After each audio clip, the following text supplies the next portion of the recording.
د خیبر پښتونخوا عوامو ته فری سولر سیستم چې دی دا په راتلونکي وخت کې ملاویږي، خو د هغې دپاره به تاسو رجسټریشن کوئ. نو د کومو کسانو چې د 100 یونټونه په کمه باندې بل راځي نو هغو له لازم دا پکار دی چې هغه به دې کې رجسټریشن وکړي او دغه سیستم به تاسو ته مکمل چې دی دا به پرې ملاویږي. دغه شان د کومو کسانو چې د 200 یونټونه په کمه باندې بل راځي نو هغه کسان دوم به دې کې رجسټریشن وکړي، هغو ته به 50% چې دی په دې کې ډسکاونټ ملاویږي. لکه په 1 लाख روپۍ دغه سیستم نو تاسو نه به 500 روپۍ چې دی دا بالي او 50,000 روپۍ چې دي دا به تاسو ته پرې ملاویږي. نو تاسو له پکار دی چې بدی کې رجسټریشن لازم وکړئ. بدی کې چې کم کسان معذور وي نو هغه معذوره کسان چې دي دا د په کوم کې یا یو کونډه ښځه هغې له هم پکار دی چې بدی کې رجسټریشن وکړي. دې کسانو ته چې دی زیات چانس دی.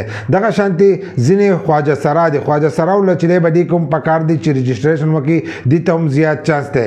دغه شانتي غیر مذهبه کسان چې دي هغو ته هم چانس دی چې هغو ته هم دا ملاویدی شي او هغه بدی کې رجسټریشن کولی شي. او عام کسان چې دی هغه هم بدی کې رجسټریشن کولی شي. د هغې لپاره چې دی خالي شناختي کارت لګي او ستاسو چې کم بل دی هغه بل بدی کې لګي. که بیا هم ستاسو سره بل نه او ستاسو په علاقه کې بجلي نه یا ستاسو میټر نه لګولی نو بیا تاسو دغه ځای چې دی دا خالي پرېښودی شئ. که طریقه نه درځي نو د دې په باره کې زموږ په یوټیوب چینل کې ښه تفصیلي ویډیو چې دی دا پرته ده، هغه ویډیو تاسو کتلی شئ او په هغه طریقه باندې تاسو رجسټریشن کولی شئ. نو رجسټریشن وکړئ چې په راتلونکي وخت کې دغه سیستم چې دی دا تاسو ته هم میلاو شي.